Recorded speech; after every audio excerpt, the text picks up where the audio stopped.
Hello दोस्तों, आज की कहानी है एक ईमानदार व्यापारी। एक दिन दो व्यापारी बादशाह अकबर के पास उनके दरबार में पहुँचे। उनमें से एक ने कहा, बादशाह अकबर की जय हो। जहाँपनाह, मेरा नाम गोपाल दास है और मैं एक मक्खन व्यापारी हूँ। मैं बाजार में मक्खन बनाता हूँ और उसे बेचता हूँ। लगभग एक महीने पहले मेरे पास चंदूराम आया था। उसने मुझसे 100 सोने की असरफियाँ मांगी थी, लेकिन जब मैं उससे यह वापस उसे लेने गया तो उसने कहा कि उसने कोई पैसा नहीं लिया है। यह कहकर वह मुझे सीधा मना कर दिया। मैं चाहता हूँ कि आप मेरे साथ इंसाफ करें और चंदूराम से मेरे सोने वापस दिलवाएं। तभी वहाँ खड़ा चंदूराम बोला, जी नहीं हुजूर, ऐसा कुछ भी नहीं है। गोपाल दास मुझसे जलता है। वह मेरा व्यापार को खराब करना चाहता है। वह मेरे व्यापार की तरक्की देखकर जलता है। इस वजह से वह मेरा नाम खराब करके मेरे व्यापार को कमजोर करना चाहता है।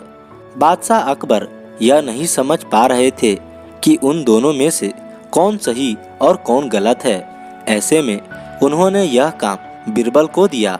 उन्होंने बीरबल से कहा कि वह इस बात का पता लगाएं कि इन दोनों में से सच कौन बोल रहा है और झूठ कौन बोल रहा है।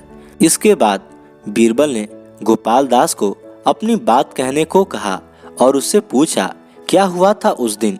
गोपाल दास से सब कुछ विस्तार में बताओ।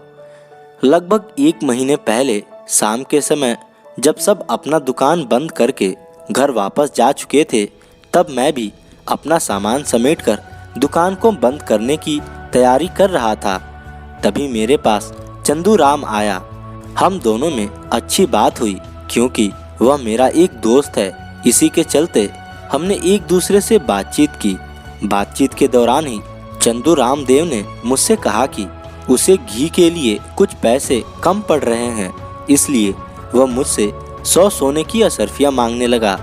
मैंने उसे मदद के लिए वह सोने की असरफियाँ उसे तुरंत ही अपनी अलमारी से निकाल कर दी और इसके बाद वह वहाँ से चला गया। लेकिन कल जब मैं उससे वह सोने की असरफियाँ वापस मांगा तो वह मुझसे कहने लगा कि उसने कोई भी असरफियाँ नहीं ली हैं और उसने मुझे अपने दुकान से भगा दिया। गोपाल दास ने बीरबल को बताया।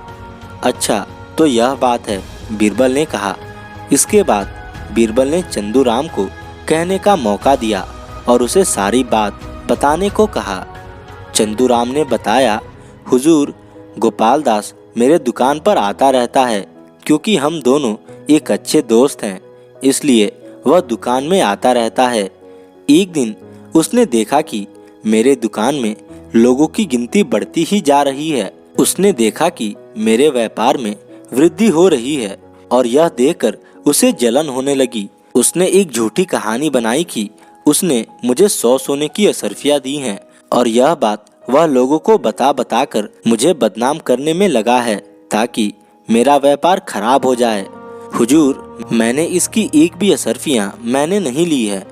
दोनों की बात सुनकर बीरबल ने बादशाह अकबर से कहा कि दोनों में से ही कोई एक झूठ बोल रहा है। बीरबल उसका पता लगाकर रहेगा कि कौन झूठा है और कौन सच बोल रहा है।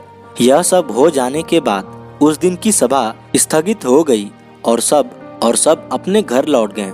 बीरबल अपने घर वापस आकर एक जगह बैठकर सोचने लगा कि आखिर क्या किया जाए जिससे कि वह पता लगा सके। ऐसे में उन्होंने दोनों के बारे में जानने की कोशिश की।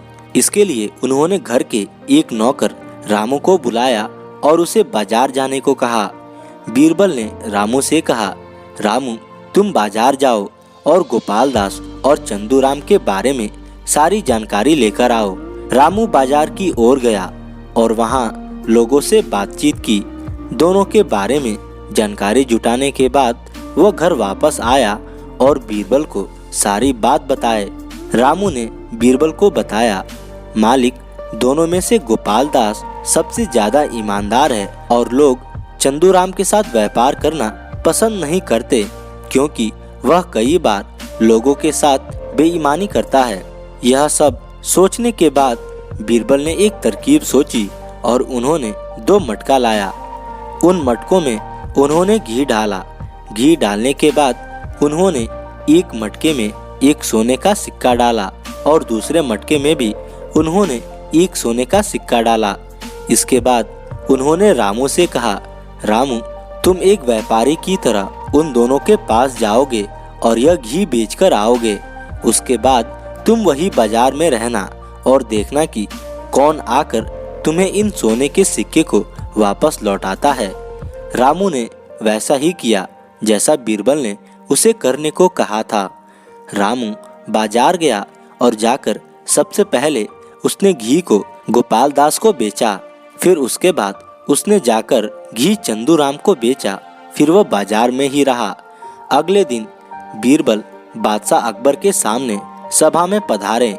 गोपाल दास और चंदूराम भी वहीं थे। बीरबल ने बादशाह अकबर को तुरंत बताया कि झूठ बोलने वाला व्यक्ति कोई और नहीं बल्कि चंदूराम है।